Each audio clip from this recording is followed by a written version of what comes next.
In this segment, I'm going to talk all about the RSR token. So what is RSR? It stands for Reserve Rights. The purpose of RSR is twofold. One is governance, and the other is over-collateralization. If you want to learn more about those, you can look at the segment that's about the reserve protocol at a high level, and it talks about both of them. There's an incentive to do those things, and that's basically the income you can earn from the R tokens that you stake on. So if you stake your RSR in any given R token, you participate in its over-collateralization and probably its governance, and you earn a slice of its income by doing that. That means that, so you can think about where does the RSR token get its value from? It gets it from that income earning opportunity, plus what you do with that opportunity. If you never take that income earning opportunity, then it wouldn't really have any direct value to you, and you couldn't earn any money from it.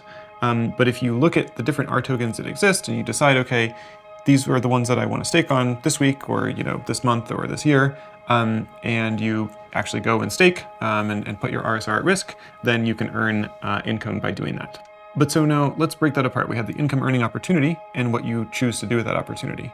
Where does that opportunity come from? What determines whether you have that income earning opportunity? Well, it's a bunch of different things, but at a high level, I would say it's a set of broad market forces because there's the question of demand.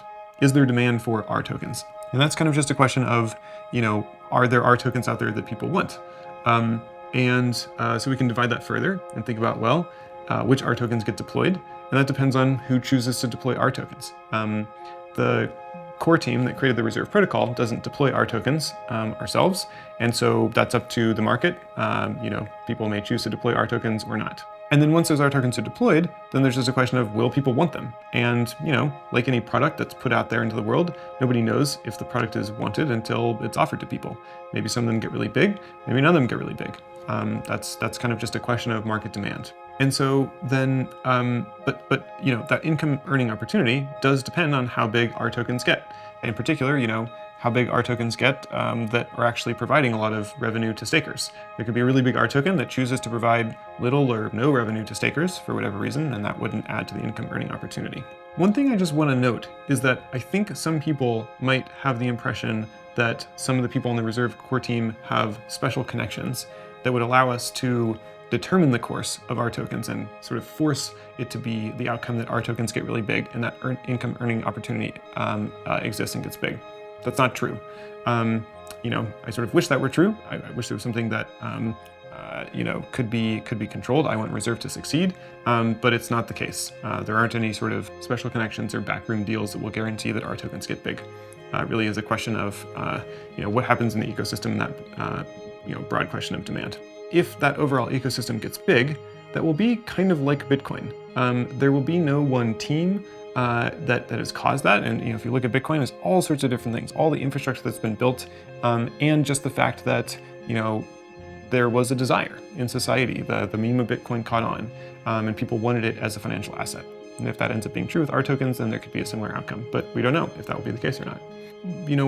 Part of what that means is that if people outside of the core team, the reserve core team, don't build this overall ecosystem, I honestly think that reserve will absolutely fail.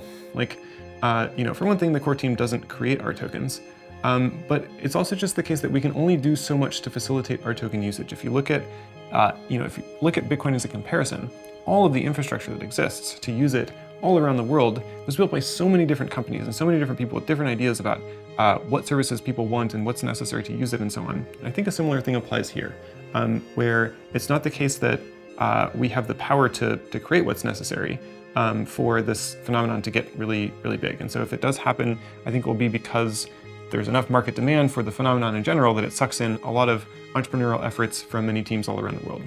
But, I think if enough independent actors do participate, and if there is enough market demand for R tokens, it could become a really big thing, and that income earning opportunity could be significant.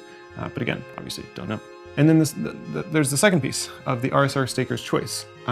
So again, you choose where to stake, and you choose which risk and reward you want to seek, depending on which R tokens you choose to stake on. RSR holders already are earning very different amounts. Some out there are not staking at all. Some have staked on EUSD and probably lost money on that because of the EUSD depeg.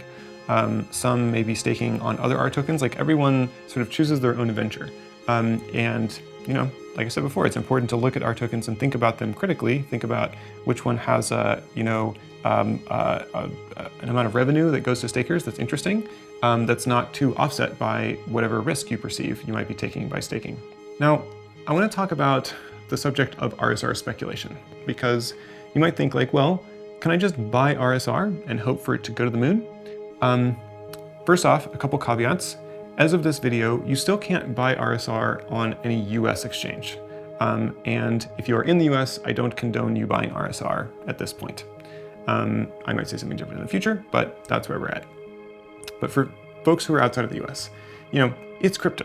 People buy coins and hope for them to move. I am fully aware that people do this with RSR, sometimes without even learning what it does, which I don't like, but I know that that happens. I suspect that this is similar to other crypto projects, but it's led to the core team having a somewhat tortured relationship to the RSR speculators, because prices go up, and then prices go down with the crypto market cycle. Many bought at a lot higher than the current price, and completely naturally, they want the price to go back up. Like, who would not want that? I would certainly want that if I were them.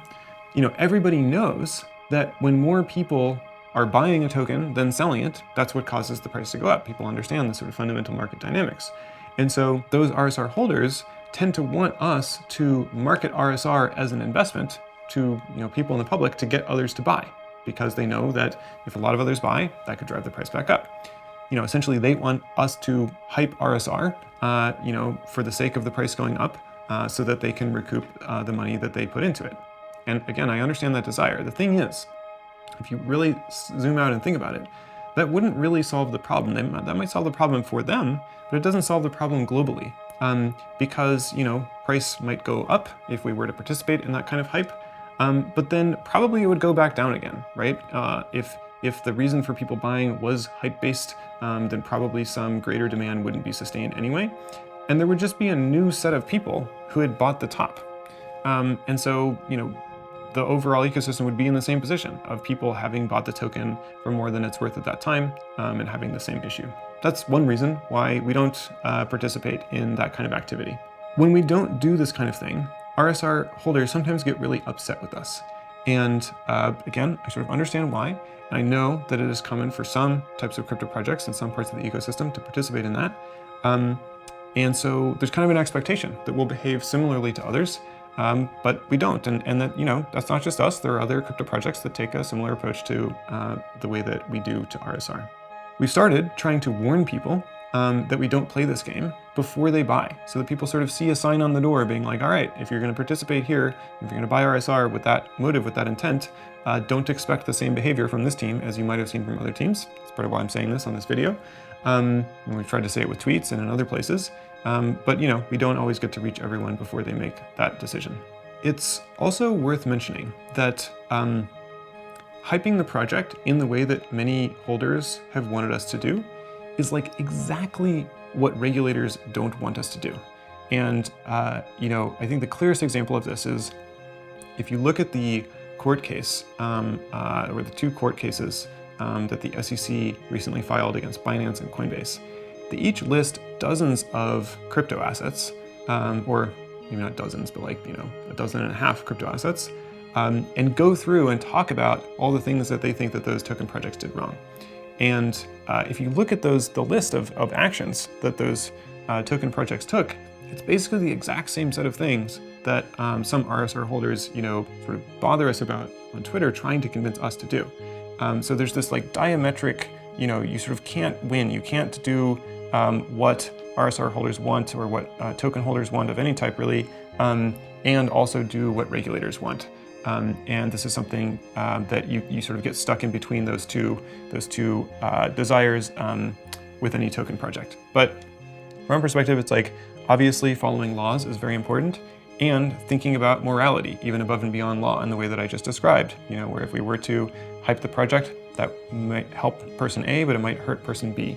And so both legal and moral reasoning lead us to the conclusion of behaving the way that we do.